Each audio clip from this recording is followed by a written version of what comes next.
Saya atau Anda pasti punya banyak sekali teman yang dulunya waktu sekolah itu pintar banget.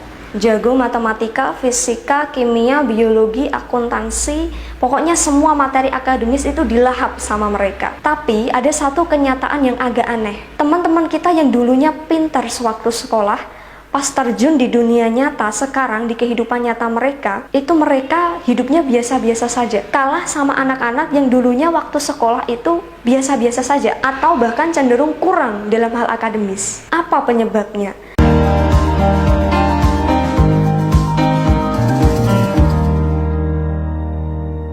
Penyebab pertama, orang-orang yang kita anggap pintar itu ternyata pintarnya cuma teori. Mereka tidak pernah mempraktikkannya. Bener gak?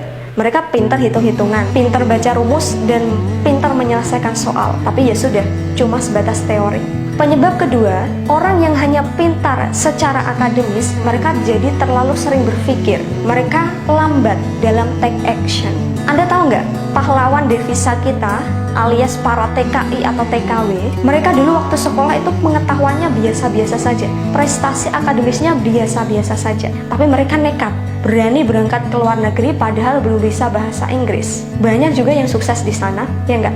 Mereka nggak banyak mikir, ini nanti berhasil nggak ya? Ini nanti sukses nggak ya? Jadi jangan sampai kita yang titelnya S1, S2, atau S3 kalah nekat sama mereka yang cuma lulusan SD atau SMP. Tapi nekatnya mereka bukan nekat konyol. Mereka punya keyakinan bahwa hidupnya harus berubah dan lebih baik. Penyebab ketiga, sekolah kita mendoktrin anak-anak bahwa pintar akademis saja sudah cukup.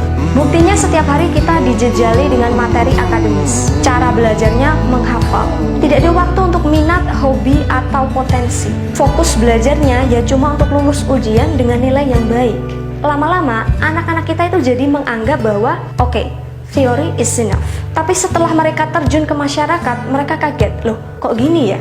Ternyata beda yang diajarin sekolah sama yang saya alami di masyarakat. Di masyarakat itu kita harus pintar berkomunikasi, bernegosiasi, mudah diajak kerjasama sama orang lain, harus punya inisiatif, harus berani mencoba, harus bisa berpikir kreatif, harus pintar baca situasi. Karena kalau tidak, kita hanya akan jadi pengikut. Kita nggak bisa bersaing sama orang-orang yang lebih gigih dan punya pemikiran kritis. Penyebab keempat adalah terlalu mengandalkan teori. Karena sejak kecil kita dididik untuk terus selalu baca buku, menghafalkan teori, tahu banyak informasi itu sangat bagus, dan ini akhirnya terbawa sampai kita dewasa. Setiap kali kita mau bertindak, kita cari referensi teori. Kita buat banyak perhitungan, pertimbangan.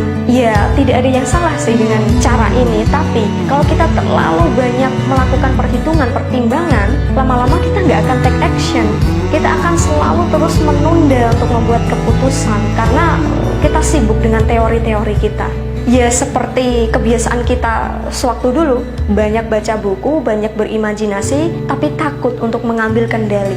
Penyebab kelima adalah tidak memiliki kecakapan sosial. Memiliki banyak kenalan itu sangat bagus. Karena tiap orang yang kita kenal akan membawa kita pada banyak pengalaman dan pembelajaran. Dan memang benar, orang hidup itu bekalnya bukan cuma teori, bukan cuma soal matematika, bahasa Inggris, fisika, kimia, atau biologi. Kita perlu ngobrol dan berinteraksi dengan orang lain. Kita perlu untuk belajar bagaimana caranya bekerja sama dengan orang-orang di sekitar kita. National Association of College and Employees in USA tahun 2002 pernah mengungkapkan sebuah hasil penelitian bahwa dari 20 karakter orang-orang sukses, karakter pertama yang paling banyak dimiliki adalah kemampuan berkomunikasi. Yang kedua adalah kejujuran, dan yang ketiga adalah kemampuan bekerja sama. Anda perhatikan ya, 3 hal utama. Yang pertama adalah kemampuan berkomunikasi, dan yang ketiga adalah kemampuan bekerja sama. 2 hal ini tuh kaitannya dengan kecakapan sosial. Jadi kalau anak kita hanya belajar teori dan melupakan kecakapan sosial, maka mereka akan sulit untuk bersaing di dunia yang semakin kreatif ini. Dan tahukah Anda kalau nilai bagus atau IPK itu urutannya ada di nomor 17 dari 20 karakter itu tadi.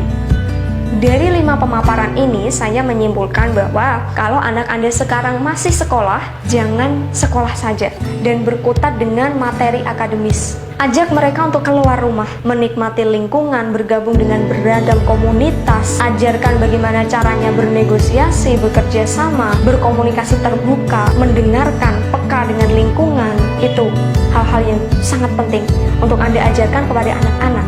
Tapi, kalau dari 5 pemaparan tadi sudah membuat Anda jengkel dengan sekolah, maka Anda perlu untuk mencari pendidikan alternatif selain sekolah. Homeschooling mungkin Anda bisa belajar homeschooling bersama saya di pelatihan homeschooling. Kita akan belajar bagaimana caranya mendidik dan mengajar anak sendiri di rumah sesuai dengan minat dan potensi mereka.